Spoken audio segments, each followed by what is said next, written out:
Students. तो आज हम इलेक्ट्रिकल का बहुत ही एलिमेंट्री कंसेप्ट जो है ओम्स लॉ डिस्कस करेंगे इस वीडियो में।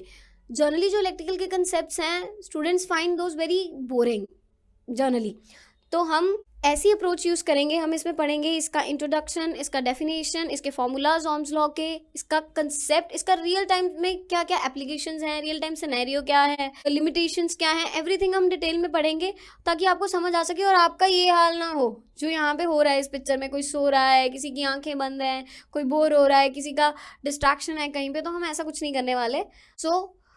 सबसे पहले ओम्स लॉ की हम करेंगे डेफिनेशन कि डेफिनेशन ओम्स लॉ होता क्या है, इसको डिफाइन कैसे करते हैं।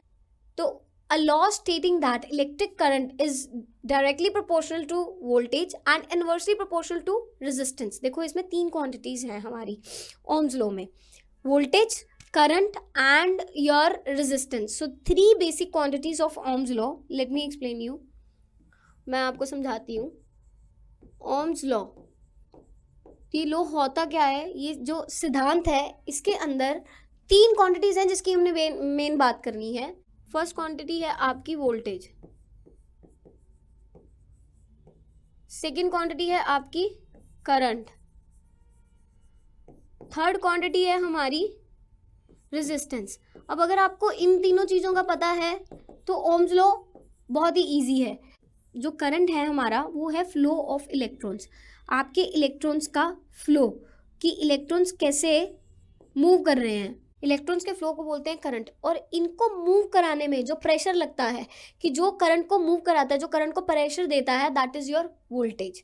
Voltage is your pressure basically, उसको फोर्स लगाता है। It's like a force, voltage जो है वो फोर्स लगाता है, इस फोर्स को लगाता है तो आपके इलेक्ट्रॉन्स मूव करते हैं, तो आपका करंट बनता है। देखो वोल्टेज की वजह से आपका करंट है, करंट की वजह से आपकी वोल्टेज नहीं है। और रेजिस्टेंस जो है वो है टू रेजिस्ट समथिंग, करंट के फ्लो को रोकना, करंट के फ्लो को रोकना ही आपकी जो है वो रेजिस्टेंस है। जब किसी चीज़ को कोई फ्लो कर रहा है आगे, तो उसको रेजिस्ट कर दिया, ये मूव कर रहा है पेन, मैंने इस हैंड से उसको रेजिस्ट कर दिया, आगे नहीं जाने दिया। अब अगर ये हैंड नहीं होता तो ये यहाँ तक आ जाता, लेकिन मेरे हैंड के होने की वजह से ये आगे नहीं जा पा रहा। तो ये हैंड क्या है मेरा, ये रेजिस्टेंस है, और ये आपका करंट फ्लो है। और इस करंट को फ्लो कौन करा रहा है, मेरा ये वाला हैंड, नहीं तो ये गिर जाएगा। मेरा ये वाला हैंड इस करंट को फ्लो करा रहा है, तो ये क्या है, वोल्टेज। तो सिमिलरली वोल्टेज जो है वो करंट को फ्लो कराता है और रेजिस्टेंस जो है करंट को रोकता है। तो इन 3 क्वांटिटी का आपको मीनिंग समझ आ गया, तो हम आगे बढ़ते हैं। हम इसको कैसे लिख सकते हैं, voltage is directly proportional to current. तो ये जो डायरेक्टली प्रोपोर्शनल का अगर हम साइन हटाएंगे तो हम इसको लिख देंगे इस तरीके से, IR। तो अब जो V है वो है आपका वोल्टेज, जो I है वो है आपका करंट, जो R है वो है आपका रेजिस्टेंस। ठीक है, तो जितनी ज़्यादा आपकी रेजिस्टेंस है उतना ही कम आपका करंट होगा, और जितना ज़्यादा आपकी वोल्टेज का प्रेशर है उतना ज़्यादा करंट का फ्लो होगा। तो ये जो करंट है आपका डायरेक्टली प्रोपोर्शनल है आपकी वोल्टेज के, और इनवर्सली प्रोपोर्शनल है रेजिस्टेंस के। जितनी ज़्यादा रेजिस्टेंस उतना कम करंट, जितनी ज़्यादा रेजिस्टेंस उतना ही आपका जो करंट है वो कम होगा। जितना ज़्यादा वोल्टेज, उतना, इससे डायरेक्ट रिलेशन है, उतना ही आपका करंट जो है ज़्यादा होगा। इस केस में उल्टा रिलेशन है, इस केस में डायरेक्ट रिलेशन है। तो ये 3 क्वांटिटीज में आपस में जो रिलेशन बताना है ना, वो आपका ओम्स लॉ बताता है कि इन तीनों क्वांटिटी में, वोल्टेज में, करंट में, रेजिस्टेंस में क्या रिलेशन है, वो आपका ओम्स लॉ बताता है। अब हम बात करते हैं ओम्स लॉ काम कैसे करता है। जो ओम्स लॉ है ना, वो करंट है, इलेक्ट्रॉन्स का फ्लो आप अपनी नेक्ड आई से नहीं देख सकते, ठीक है ना। हम ऐसे, मैं दिखा नहीं सकती आपको, देखो ये करंट फ्लो कर रहा है, ये वोल्टेज फ्लो, वोल्टेज है, ये रेजिस्टेंस है। तो हमने क्या किया ना, आपको समझाने के लिए हमने एक मैकेनिकल सिस्टम उसके एनालॉगस प्रिपेयर किया है। मतलब कि हमने एक ऐसा सर्किट प्रिपेयर किया है, देखो ये वाला, ये मैकेनिकल सिस्टम हमने बनाया है उसको आपके इलेक्ट्रिकल सिस्टम को दिखाने के लिए। अब एनालॉगस का मतलब क्या होता है, एनालॉगस का मतलब होता है दर्शाना। अब ये इलेक्ट्रिकल सिस्टम के एनालॉगस है, ये वाला सिस्टम इलेक्ट्रिकल सिस्टम आपका एक्सप्लेन करने के लिए हमने ये मैकेनिकल सिस्टम बनाया है। अब इसमें है क्या, अब ये जो जितना ज़्यादा वाटर है उतना ज़्यादा उसका प्रेशर लगेगा। अब ये वाटर प्रेशर क्या है बच्चा, वाटर प्रेशर मैं यहाँ लिख रही हूँ, वाटर प्रेशर आपका जो है वो है वोल्टेज।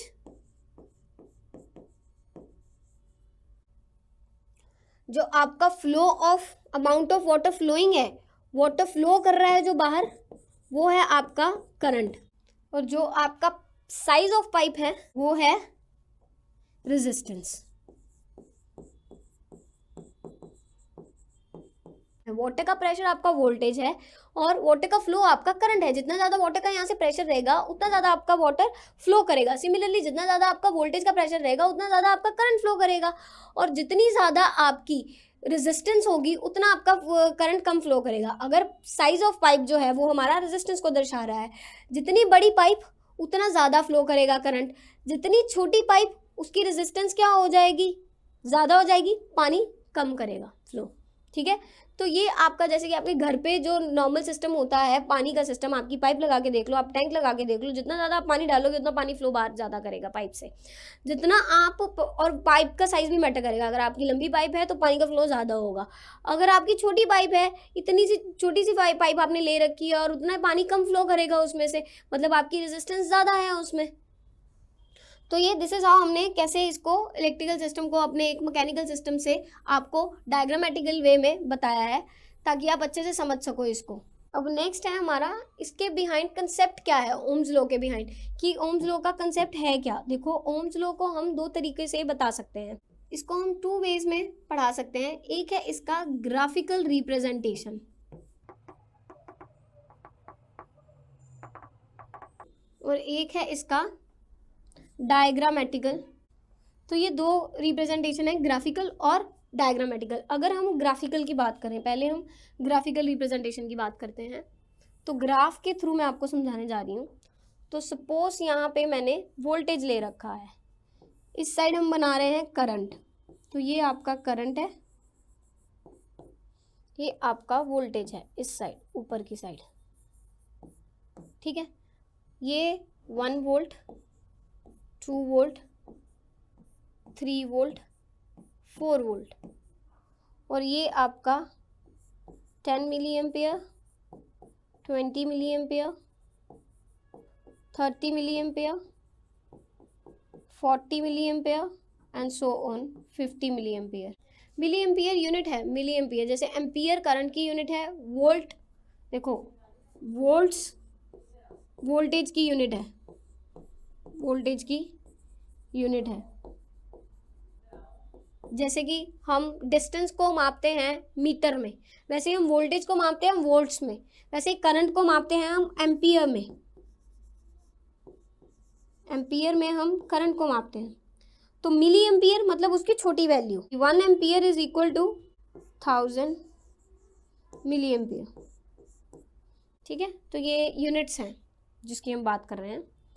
तो इनका जो है वो डायरेक्ट रिलेशन है। अगर हम ग्राफिकली ओम्स लॉ को रिप्रेजेंट करें, आपको एक सीधी लाइन मिलेगी, स्ट्रेट लीनियर।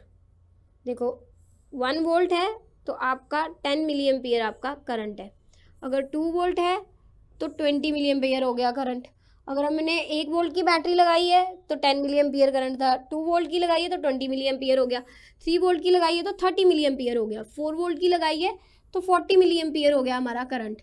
तो ऐसे ऐसे 5 वोल्ट की लगाएंगे तो हमारा ये हो जाएगा। तो हमें एक स्ट्रेट लाइन मिल रही है, लीनियर लाइन, मतलब कि जैसे जैसे हम वोल्टेज बढ़ाते जा रहे हैं वैसे वैसे हमारा करंट भी बढ़ते जा रहा है। तो ये इसकी ग्राफिकल रिप्रेजेंटेशन है, जैसे जैसे हम वोल्टेज बढ़ाएंगे वैसे वैसे हमारा करंट बढ़ते जाएगा। तो डायग्रामेटिकल देखो रिप्रेजेंटेशन हम कैसे करेंगे। ये हमने एक बल्ब लगा दिया और साथ में इसको दे दी एक बैटरी, पोटेंशियल डिफरेंस लगा दिया, मतलब कि हमने वोल्टेज दे दी यहाँ पे 6 वोल्ट, 6 वोल्ट दे दिया। अब 6 वोल्ट दिया हमने तो यहाँ से कुछ करंट पास करेगा। ये है आपका बल्ब, इस सर्किट में डायग्रामेटिकल रिप्रेजेंटेशन की अगर हम बात करें तो डायग्रामेटिकल रिप्रेजेंटेशन के अकॉर्डिंग ये बल्ब है आपका, ये करंट पास कर रहा है, हमने एक वोल्टेज दी है, इसको एक बैटरी दे दी है। अब इसमें से करंट पास करना शुरू कर देगा, ये करंट फ्लो करना शुरू कर देगा, हमने जैसे जैसे वोल्टेज दी है। तो जैसे हमने वोल्टेज दी है इसमें से करंट फ्लो करना शुरू है, आपका बल्ब जो है वो ग्लो करेगा, वो ग्लो करेगा। और अगर हम इस 6 वोल्ट की जगह अगर हम जो आपकी बैटरी की वैल्यू है वो 9 वोल्ट कर दें, अगर हम 9 वोल्ट कर दें तो आपका बल्ब और ग्लो करेगा, और अच्छे से ग्लो करेगा। और अगर हम वोल्टेज की वैल्यू और बढ़ा दें, सपोज हमने इसको 12 वोल्ट कर दिया, तो ये और अच्छे से ग्लो करेगा, और तेज ग्लो करेगा बल्ब। तो ये मतलब कि आपका और करंट फ्लो होगा, और करंट फ्लो होगा आपका ज़्यादा, तो आपका बल्ब और ज़्यादा ग्लो करेगा। तो ओम्स लॉ का यही रिलेशन है, जैसे जैसे आप वोल्टेज बढ़ाते जाओगे आपकी जो करंट की वैल्यू है वो ज़्यादा करंट पास करेगा आपका, और बल्ब ग्लो करेगा। तो ये था आपका डायग्रामेटिकल रिप्रेजेंटेशन और हमारा कंसेप्ट ओम्स लॉ का। नेक्स्ट स्लाइड में है फॉर्मूलाज ओम्स लॉ के, कि ओम्स लॉ के बिहाइंड फॉर्मूलाज क्या हैं। जैसे कि हमने जो पढ़ा है अभी, देखो इसमें मैंने बहुत से फॉर्मूलाज लिखे हैं, लेकिन आपके जो बेसिक जो फॉर्मूला हैं ओम्स लॉ से रिलेटेड वो सारे ओम्स लॉ से ही निकलते हैं सारे फॉर्मूले। पर हमें 3 फॉर्मूले ज़्यादा जो हैं वो जानने हैं। कैसे? 3 क्वांटिटी हैं हमारे पास। तो ओम्स लॉ के फॉर्मूला क्या है, हमने शुरू में ही ओम्स लॉ किया था, that is V is equal to IR। अब आप इससे जानिए V is equal to IR, मतलब कि वोल्टेज अगर आपको निकालनी है तो करंट और रेजिस्टेंस को मल्टीप्लाई करना होगा। अगर आपको पता है रेजिस्टेंस कितनी है कंडक्टर की, और अगर आपको पता है करंट कितना फ्लो कर रहा है उस कंडक्टर में से, अब कंडक्टर क्या होता है, करंट है जिसमें से करंट इजीली फ्लो कर जाए, वो आपका होता है कंडक्टर। देखो ये वायर है एक, इस पर हमने बैटरी लगाई तो इसमें से करंट फ्लो कर रहा है। अगर हमने इस पर कुछ 5 वोल्ट की बैटरी लगाई है तो करंट इसमें से फ्लो करना शुरू हो गया, और यहाँ पे मान लो एक बल्ब लगा है और वो ग्लो करना शुरू हो गया। तो जो ये वायर है, जो ये वायर का मटेरियल है वो है कंडक्टर। ये वायर एक कंडक्टर है क्योंकि ये करंट फ्लो करा रही है अपने में से। अगर मेटल होगी तो वो अच्छा कंडक्टर होगा, उसमें से अच्छे से करंट फ्लो करेगा। अगर हम इस वायर की जगह ये पेन लगा दें तो पेन किस चीज़ का बना हुआ है, प्लास्टिक का पेन है ये, और ये इंसुलेटर है, ये कंडक्टर नहीं है, इसमें से करंट फ्लो ही नहीं करेगा, ये सर्किट कंप्लीट नहीं होगा क्योंकि ये करंट पास ही नहीं करेगा इस पेन में से। पेन हो गया, पेपर हो गया, आपकी रबड़ हो गई, ये सारी चीज़ें जो हैं वो अच्छा कंडक्टर नहीं है इलेक्ट्रिसिटी का, क्योंकि इसमें से करंट ही फ्लो नहीं करता। ये इंसुलेटर्स हैं, ये कंडक्टर्स हैं ही नहीं। और जो आपके कंडक्टर्स होते हैं उनमें से करंट फ्लो करता है ईजिली। ठीक है, अगर हम बात करें इनकी, तो अगर आपको आर की वैल्यू पता है, आपको करंट की वैल्यू पता है, रेजिस्टेंस की वैल्यू पता है, तो आप वोल्टेज निकाल लोगे। अगर आपको करंट निकालना है, अगर आपको करंट निकालना है तो आई आपकी क्या होगी, इस ट्रायंगल से आप इजीली पता कर लोगे, V बाय आर। तो V बाय आर आपके आई की वैल्यू आ गई। और अगर आपको आर निकालना है, आर, तो आर क्या है, V by I, V by आई। देख रहे हो, अगर आपको याद रखने हैं फॉर्मूलाज तो बड़े इजीली आप याद कर सकते हो इस ट्रायंगल के थ्रू। इस तरीके से आप वोल्टेज, करंट और रेजिस्टेंस को लिख लो। और V जो है वो I इंटू आर है, जो आपका I है वो V बाय आर है, जो R है रेजिस्टेंस है वो वोल्टेज बाय करंट है। तो ये हैं आपके ओम्स लॉ के फॉर्मूले, जो कि वोल्टेज से रिलेटेड ये है, V is equal to I R, R is equal to V by I, यही हमने यहाँ लिखा है, और I is equal to V by R. ये 3 फॉर्मूलेज हैं जो आपके इम्पॉर्टेंट फॉर्मूलाज हैं ओम्स लॉ से रिलेटेड। तो इन सभी फॉर्मूला से ही आगे हम जो कंसेप्ट पढ़ेंगे बाकी के पावर के और रेजिस्टेंस को मिला के ये फॉर्मूलाज निकलेंगे, जो कि हम बाद में पढ़ेंगे अभी। अब बात करते हैं रेजिस्टिविटी की। अब रेजिस्टिविटी क्या होती है, रेजिस्टिविटी प्रॉपर्टी है कंडक्टर्स की। ठीक है, अब रेजिस्टेंस जो है उसको अगर हम डिफाइन करें, resistance is equal to rho L by A.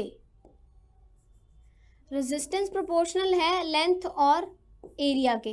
अब प्रोपोर्शनैलिटी का अगर हम साइन निकालते हैं तो उसको हम equal to rho L by A. अब क्या है, ये जो रो है ये आपकी रेजिस्टिविटी है, the resistivity is the property of the material. ये मटीरियल की प्रॉपर्टी होती है कि आपका मटीरियल कैसा है। अगर तो आपकी रेजिस्टिविटी ज़्यादा रहेगी, मतलब कि उसमें रेजिस्टेंस ज़्यादा रहेगी, तो वो अच्छा कंडक्टर नहीं है। अगर उसकी रेजिस्टिविटी कम है तो उसमें से करंट इजीली पास हो जाएगा। अगर रेजिस्टिविटी ज़्यादा है तो उसमें से करंट इजीली पास नहीं होगा। ठीक है, तो जो ये रो है, ये जो रो है, ये है आपका रेजिस्टिविटी।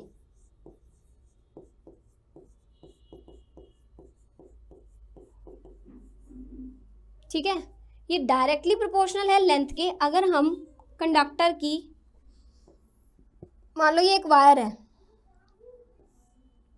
एक कंडक्टर है जिसमें से इलेक्ट्रिसिटी इजीली पास कर जाती है। अगर हम इसकी लेंथ को बढ़ा देंगे, मतलब इसको इतना लंबा कर देंगे, तो इसकी रेजिस्टिविटी भी है, जो रो है, वो बढ़ जाएगा, क्योंकि इसके डायरेक्टली प्रोपोर्शनल है। जैसे जैसे हम लेंथ बढ़ाते जाएंगे वैसे वैसे उसकी रेजिस्टिविटी बढ़ती जाएगी।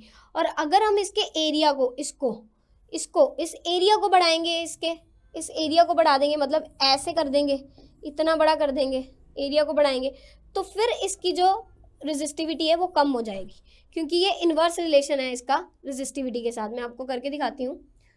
तो रो इज इक्वल टू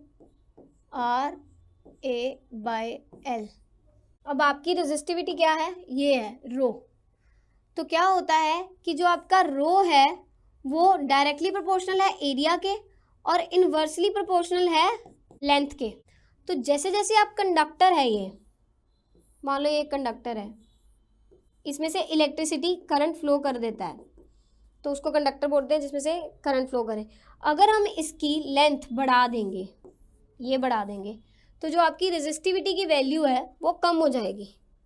इसकी लेंथ बढ़ाने से रेजिस्टिविटी की वैल्यू कम हो जाएगी। लेकिन अगर हम इसके एरिया को बढ़ा देंगे, ये एरिया है इसका, इसको ऐसे कर देंगे, ऐसे बना देंगे, अगर इसका ये क्रॉस सेक्शनल एरिया बढ़ गया तो रेजिस्टिविटी की वैल्यू भी बढ़ जाएगी।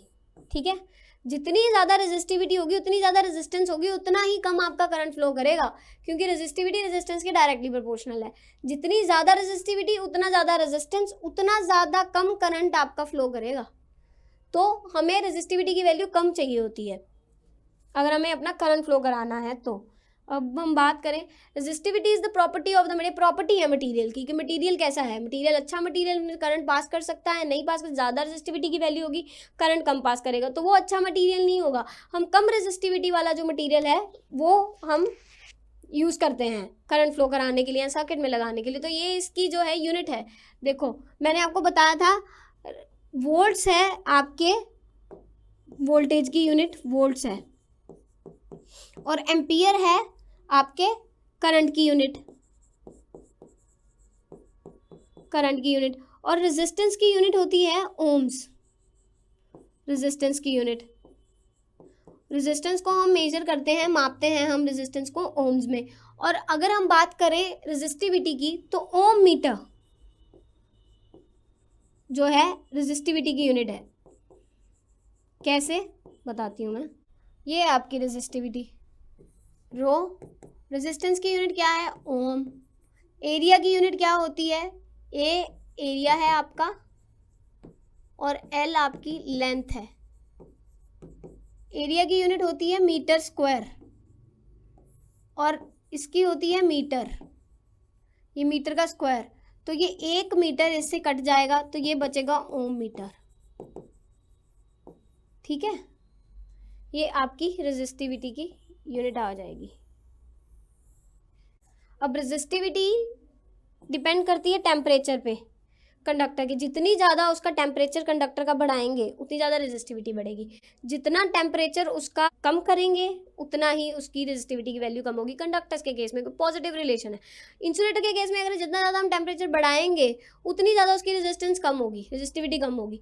और आपके सेमीकंडक्टर के केस में जितना आप टेम्परेचर बढ़ाओगे उसकी भी रेजिस्टेंस कम होगी, तो उनका भी नेगेटिव रिलेशन है।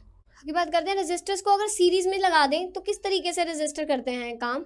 When 2 or more resistors are joined in series, then their total resistance is given by the formula। देखो अब ये जो रेजिस्टेंस हैं ये सीरीज में लगी हैं, ये R1 R2 R3 ये सीरीज में है। मतलब जो करंट यहाँ से जाएगा, देखो ये एम्पियर मीटर लगा है जिसमें से करंट फ्लो कर रहा है, ये वोल्टेज है, ये वोल्टेज लगी हुई है, ये की लगा है, अगर हम इसको क्लोज कर देंगे तो हमारा सर्किट कंप्लीट हो जाएगा, करंट फ्लो करना शुरू कर देगा। करंट यहाँ से भी वही करंट फ्लो करेगा, यहाँ से भी और यहाँ से भी सेम करंट फ्लो करेगा, इन तीनों में से I1 I2 I3 करंट जा रहा है। तो इसमें क्या है, अगर एक खराब हो गया बच्चा, स्टूडेंट्स अगर ये खराब हो गया तो आगे करंट जाएगा नहीं, ये सर्किट हो जाएगा खराब, ये सर्किट में से करंट फ्लो ही नहीं करेगा। ठीक है, इसकी रेजिस्टेंस की वैल्यू कैसे देंगे, ये देखो इक्विवेलेंट रेजिस्टेंस कैसे निकाल सकते हैं हम, R1 plus R2 plus R3। अगर ये 2 वैल्यू है इस रेजिस्टेंस की, 2 ओम्स 3 ओम्स और 5 ओम्स, मान लो ये लगे हुए हैं रेजिस्टर्स, तो 2 plus 3 plus 5 is equal to 10 ohm total resistance हो जाएगी आपकी यहाँ पे, मतलब कि यहाँ पे इन टोटल 10 ओम रेजिस्टेंस है इस सर्किट में। ठीक है, और अगर हम पैरेलल की बात करें, रेजिस्टर्स इन पैरेलल कैसे लगते हैं, ये बैटरी लगी है, वोल्टेज ये R1 ये R2 और ये करंट यहाँ से फ्लो करेगा, इसमें अलग अगर आपका करंट यहाँ I1 करंट यहाँ I2 करंट और इन तीनों में सेम करंट फ्लो कर रहा था I करंट। ठीक है, और अब क्या होगा, ये I1 ये I2 ये डिवाइड हो गया आपका करंट। अब अगर आपका ये खराब भी हो जाता है, अब अगर आपका ये खराब हो गया, नहीं चलेगा, तो आपका करंट इधर से फ्लो करना शुरू कर देगा और आपका सर्किट खराब नहीं होगा। तो पैरेलल में ये बेनिफिट रहता है कि एक अगर आपका शंट खराब भी हो गया तो आपका सर्किट खराब नहीं होगा। इनकी इक्विवेलेंट रेजिस्टेंस, ये रेजिस्टेंस इक्विवेलेंट रेजिस्टेंस हम कैसे निकाल सकते हैं, 1/R1 प्लस 1/R2, तो ये है 1/2। मान लो ये 2 है, इसकी वैल्यू 2 ओम्स, ये भी 2 ओम्स है।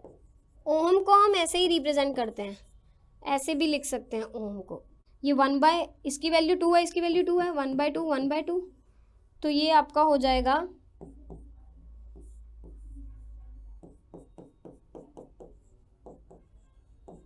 इसकी इक्विवेलेंट रेजिस्टेंस आएगी 1 ओम। तो यहाँ पे टोटल 1 ओम की रेजिस्टेंस लगी है।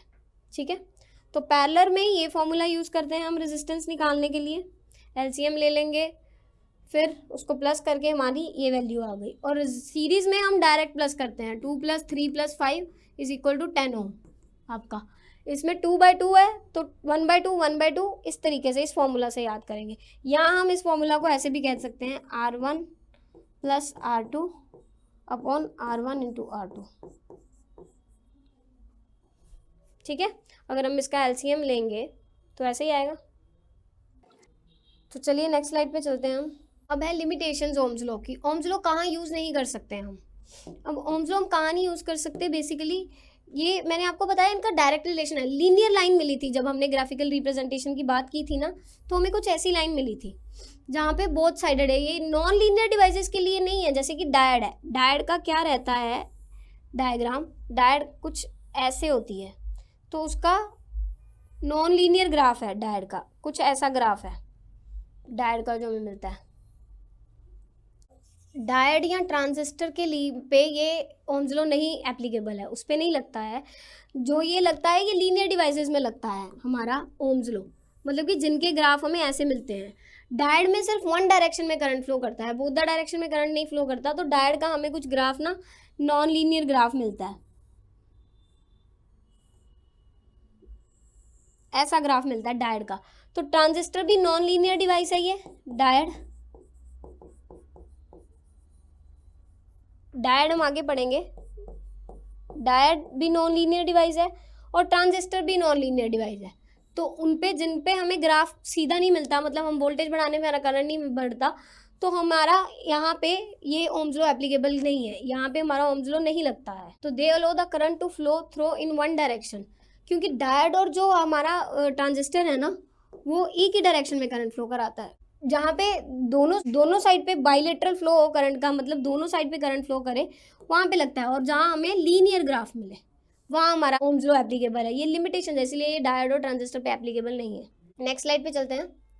अब बात करते हैं हम ओम्स लॉ की एप्लीकेशन की। अब Ohm's law real time scenario में हम कहाँ यूज़ करते हैं? देखो, जहाँ हमने वोल्टेज की वैल्यू फाइंड आउट करनी है, हमने करंट की वैल्यू फाइंड आउट करनी है, या हमने रेजिस्टेंस की वैल्यू फाइंड आउट करनी है, तो हम ओम्स लॉ को यूज़ करके हम कर सकते हैं। मतलब कहीं पे भी जहाँ हमें रेजिस्टेंस को वेरी करना है, हमें डिजायर्ड करंट चाहिए, कोई भी हमारा, जैसे कि ये बल्ब है, ये सर्किट है, किसी भी सर्किट में देखो, इसमें 6 वोल्ट की मैंने बैटरी लगाई है और इसमें से करंट फ्लो कर रहा है, ये सर्किट है। अब इसमें क्या है, हमने ये रेजिस्टेंस लगी हुई है इस बल्ब में, इसकी अगर हम रेजिस्टेंस चेंज कर दें, ये मान लो 5 ओम्स की रेजिस्टेंस है, ठीक है, अगर हम इसकी रेजिस्टेंस, सपोज कि ये 5 ओम की रेजिस्टेंस है, अगर हम इसकी रेजिस्टेंस की वैल्यू कम कर दें, मतलब कि हम 2 ओम्स कर दें, और फिर हमारा करंट जो है वो ज़्यादा फ्लो करना शुरू कर दे, अगर हमें इसको ग्लो ज़्यादा करवाना है तो हम वैल्यू इसकी कम कर देंगे। तो सिमिलरली हम क्या करेंगे, जहाँ पे भी हमको ऐसे ही किसी रेजिस्टेंस की वैल्यू फाइंड आउट करनी है कि कहीं पे हमें करंट ज़्यादा चाहिए, हमें क्या रेजिस्टेंस लगानी चाहिए कि उसमें करंट ज़्यादा फ्लो करना चाहिए, शुरू हो जाए, या करंट कम फ्लो कराना है तो हमें कौन सी वैल्यू की रेजिस्टेंस लगानी चाहिए, तो हम उस जगह पे ओम्स लॉ अप्लाई करके, हम अपना ये फॉर्मूला यूज़ करके V = IR हम इसका वैल्यू डिटरमाइन कर सकते हैं, रेजिस्टेंस का वैल्यू डिटरमाइन कर सकते हैं, करंट का वैल्यू डिटरमाइन कर सकते हैं, वोल्टेज का वैल्यू डिटरमाइन कर सकते हैं। तो ये है हमारा ओम्स लॉ का होल कंसेप्ट जो हमने आज पढ़ा है इस वीडियो में।